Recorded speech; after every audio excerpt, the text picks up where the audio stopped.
I filmed this video before, guys. I've literally filmed it before, but I've got to film it again.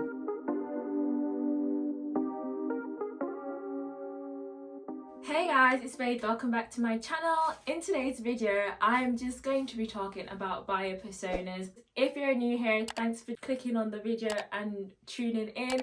And if you're a returning viewer or subscriber, thanks for clicking on the video and joining us also. Right, let's get into it because I'm not trying to waste y'all's time. So, what is a buyer persona? A buyer persona is basically a fictional character that is meant to represent your ideal customer. So whatever you have in your mind as your dream customer, essentially just make an avatar of that person, and that is essentially your buyer persona. Why should you create one? A buyer persona helps to just define who it is that you're trying to target for your brand. It helps to give you a better idea on what sort of content you need to be creating.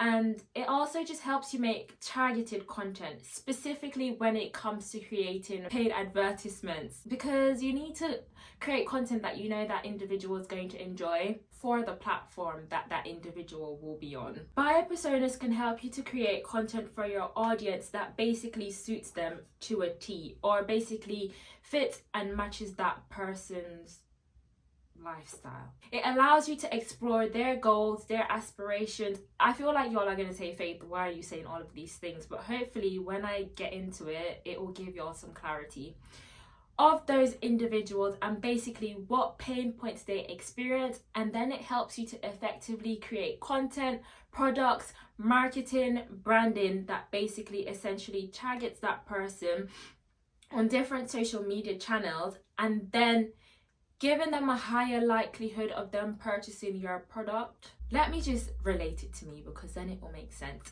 For me, I believe that buyer personas play a big part in the vision of your business, especially when it comes to like branding and marketing strategies.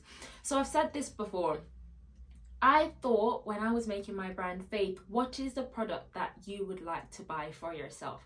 So I already explained to y'all that when it came to me thinking about a product, I was always in the gym. So I didn't like taking off jewellery and putting it back on time and time again.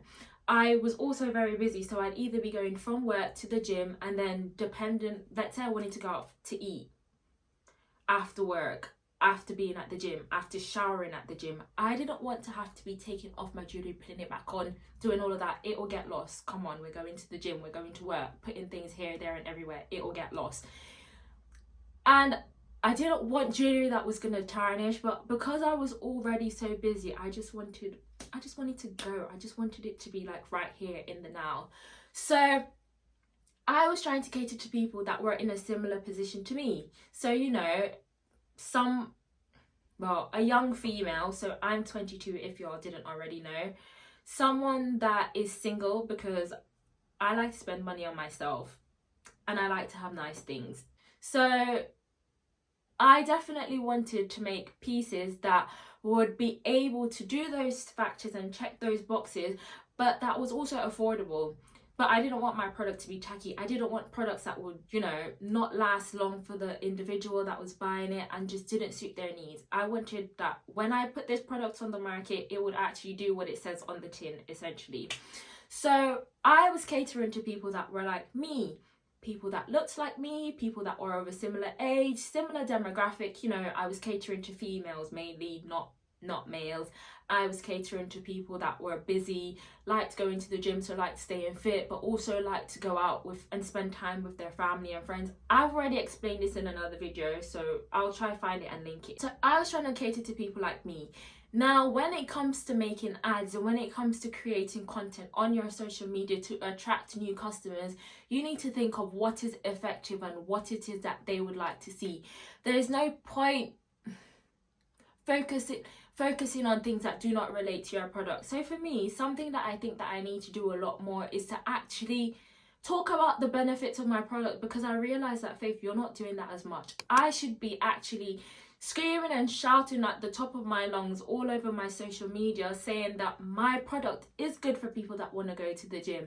And I think I basically lost sight of this, so I've kind of been shooting myself in the foot basically, but hopefully I'll I'll get back on top of my marketing because I've not been posting much on Instagram, which is very bad, but I will get back on top of it. And I need to start focusing on, well, Faith, essentially the basics. Why is it that you created this product? What was the things, the pain points that you are addressing, and why is it that people would like to buy your products? When brands such as Apple, Samsung, when they're like doing their product reveals and they're doing like their shows, they basically tell you what is it that their products achieve by you buying their products. They're not just saying, oh, this is what it's made of and this is why it's the best camera. They tell you why it's the best camera. I remember that when Apple was like releasing the iPhone 12 Pro Max, that range, they said, oh, this will be good for people to be sending x-rays, you know, new amateur filmmakers, they can use the camera to get better shots, more cinematic, more realistic shots and videos for if they want to create content. I remember that stuck in my mind from like 2 years ago. You need to make something memorable about your business. So you just really need to zoom in on the qualities, the pain points, the things that would make the customer experience more seamless for your ideal target audience. This is why you need a persona. So I said a little bit about this before. When making a buyer persona, it's very helpful when trying to create targeted ads. This is important because one thing that you want to do is not to make your ads vague. I mean, come on, you're paying for this.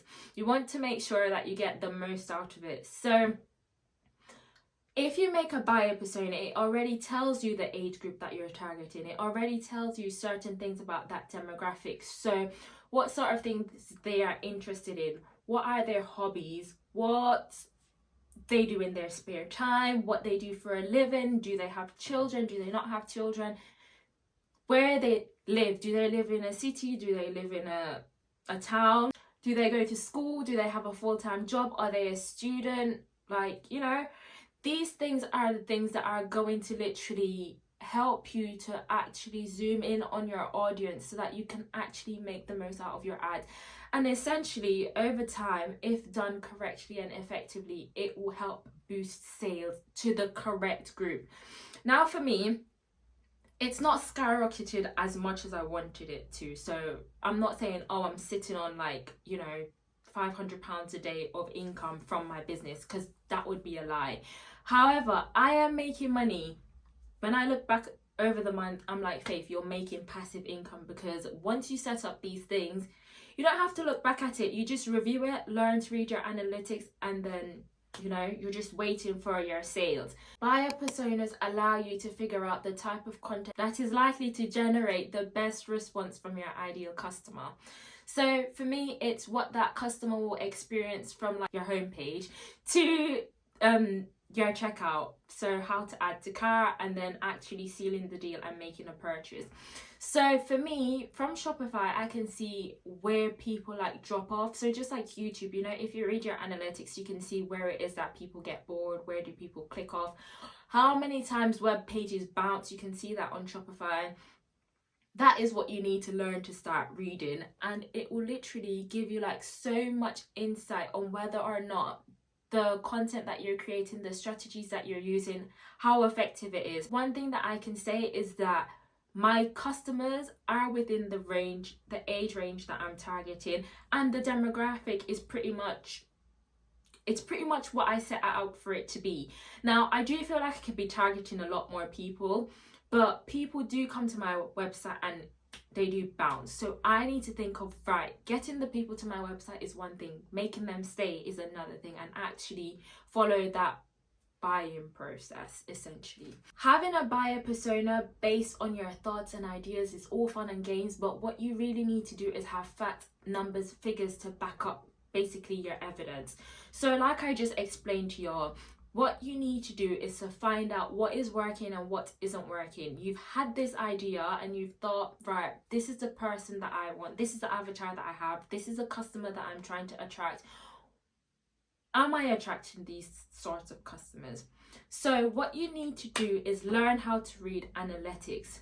Every single page associated with your business should essentially have analytics, be it Shopify, be it your Instagram, be it Pinterest, be it TikTok, be it YouTube, Wix, whatever website platform. Even if you don't have it, but let's say your website provider doesn't have it, use Google Analytics. You'll be able to find out. Figure out the best way of reading your analytics in a way that you can understand. If you don't understand or don't know how to read it, go find a YouTube video and learn how to read it, because trust me, it will help you. You need to be able to read this because you need to be able to see, is the content I'm creating reaching the audience that I'm trying to target? Because if it's not reaching it, you need to seriously you need to make some changes, basically. You need to make some changes.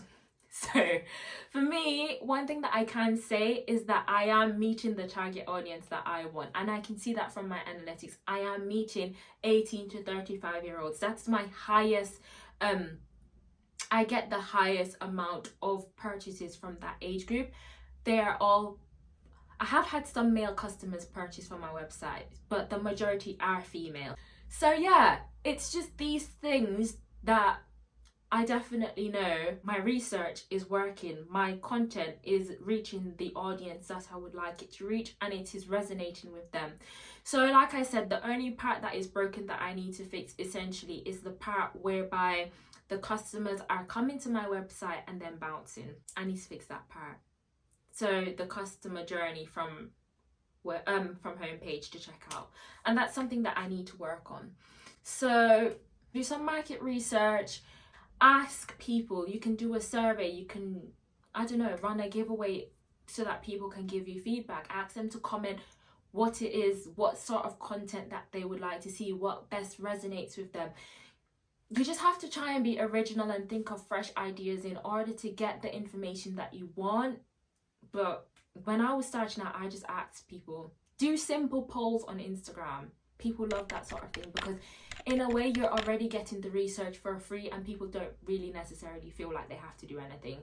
When I started out, I really had to ask people time and time again, guys, can you vote on my polls? Please, can you do this? Please, can you do that? But then add fun things in so people start feeling comfortable with voting and that sort of thing. And then before you know it, they'll start voting on things that you want them to vote on.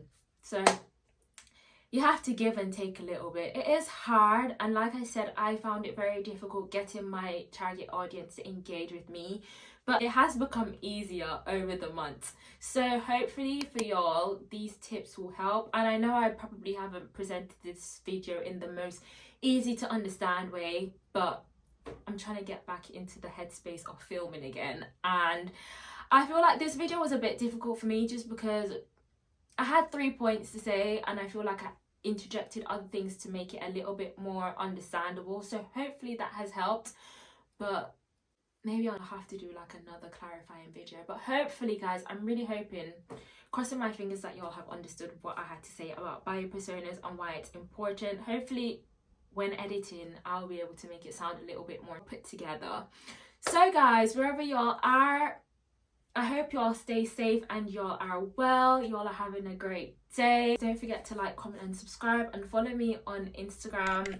Like this video, comment down below if you didn't understand and you would like me to make another video about it, or also comment other things that y'all would like to see. I'm very down for making some vlogs. I really want to start vlogging behind the scenes of my life. And yeah guys, I don't know, that's all for today. I hope y'all have a great day wherever you are, but for now, bye until next time. In the next video, I'll catch y'all later.